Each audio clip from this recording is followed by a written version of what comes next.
to our top story on the latest news poll. For the government's reaction, Simon Crean is the Minister for Regional Development and Regional Australia, Local Government and the Arts, and he joins me now. Good morning to you, Minister. The government would have been hoping for a better result, wouldn't it? Oh, look, it depends which poll you look at. I mean, there was one after all over the weekend that had us improving significantly. So between the two of them, they themselves are polls apart.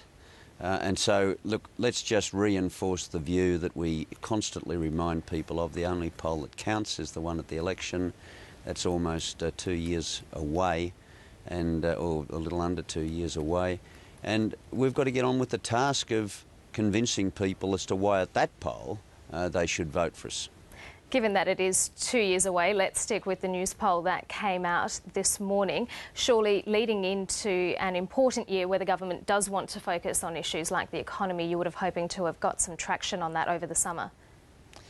Well, I think that people had, it was a pretty quiet political summer, I must say, Karina. It's the quietest political one I can remember in a long time, and so it was good to have a break. But no, I think the focus is now, and it starts today. Tony Abbott is speaking at the National Press Club. Let's see if he's got the courage to repeat there what he said in London last November, that the Australian economy, when he was speaking in London, he said was in good shape.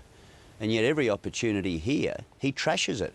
I think what's happened in Australian politics is that any sense of bipartisanship has broken down under Tony Abbott's leadership. And both sides of politics take a hit for that, and people get concerned about the inordinate influence of independents, Greens, whatever. That only happens if bipartisanship breaks down. I've never known a more negative opposition leader in the history of this country, and he's a person that stands for nothing, opposes everything. Let's see what he's got to say about his vision for the future, and let's get him starting on the solid foundation that says the Australian economy is the envy of the world. It has got the strongest growth. It does exist in the fastest growing region in the world. It has had the strongest employment growth in the past 4 years of any 4 years in our history. We got the AAA credit rating, which was never achieved under them. This is a fundamentally strong economy. The question is, how do we sustain it? How do we diversify it? How do we spread the benefits of the mining boom so that all Australians can benefit? Why is he opposing the minerals resource rent tax, which seeks to do just that? But Minister, taking the profits from the boom and spreading them to the rest of the nation. Superannuation, tax cuts for small business, and investment in the nation's infrastructure. Wouldn't you say that the problem, and this news poll shows this, that it isn't actually getting through to the electorate, that the message isn't being sold correctly or effectively enough? Well, I accept that. I do accept that. But I also make the point that the election is not going to be till the end of next year. And so how do you turn that around? Is it a matter of changing leader? There has been speculation that Kevin Rudd should come back. One thing the Labor Party's got to learn is that it doesn't solve its polling problems by simply changing the leader. That's what it's got to learn, and I hope it does learn. I believe it is learning from it. And that was the mistake last time around in 2010? The second thing that we've got to do, because you've asked me what we've got to do, we've got to continue on the path of demonstrating not just the fundamental strength of the economy, but the investments, why we've made the investments and the hard decisions, why we've introduced a carbon capture storage initiative, to introduce a market mechanism that rewards good environmental behaviour, space that Australia can play in, why we've invested in the nation's infrastructure, why we're investing in the broadband to connect the nation. But the other thing that we've got to put much more under scrutiny, and it begins today, is Tony Abbott has got to stop trashing the Australian brand. He's got to come to grips with the fact that you can't just be negative and personally do well in the polls. He must know that, and his own side must be worried about that. But when you take such a negative position, it does count against the government of the day in the short term, particularly where we've had to take decisions in the short term, which, whilst unpopular, are necessary to set the nation up for the future. Do you concede, though, that the opposition has been able to consolidate its position in the polls? No, I don't. I don't concede that at all. I mean, if anything, today's poll shows we start this year where we ended last year. But if you look at the poll yesterday... Is that a good enough starting point?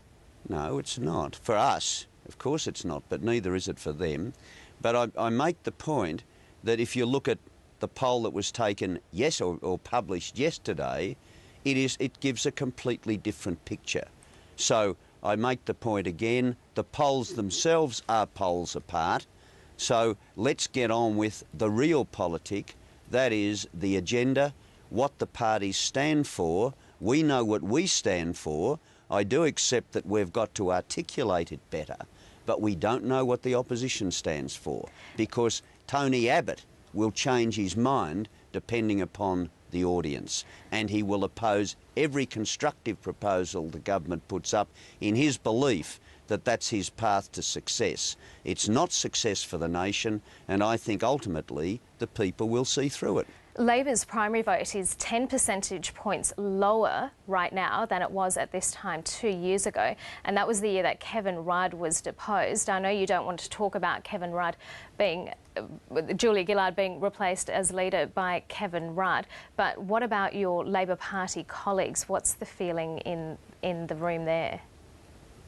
Well, I've spoken to a number of them over the Christmas break, as you do, just talking about things. But I think everyone is solidly behind the view that the opposition is vulnerable. Our agenda and our record is enormously strong, and we're best concentrated on accentuating our positives and reminding people of Tony Abbott's negatives, because I think that people in the end want positivity from government.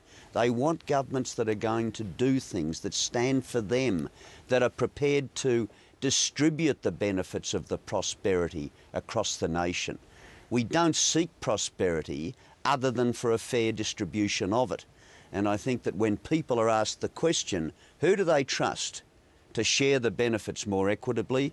They trust Labor. Who do they trust to increase job opportunities? They trust Labor.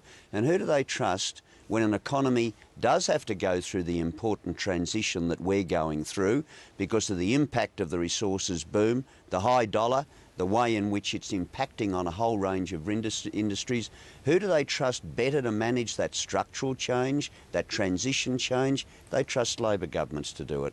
And that's the point that we've got to focus on. So, Minister, just finally and very quickly, where do you think this leadership speculation is coming from? Oh, look, it's coming from the same quarters, and they haven't got the numbers. All they've got is an attentive ear of any media outlet that wants to run a division line or a leadership challenge. I mean, you know what newspapers are like. They love a story that's built around personality or division.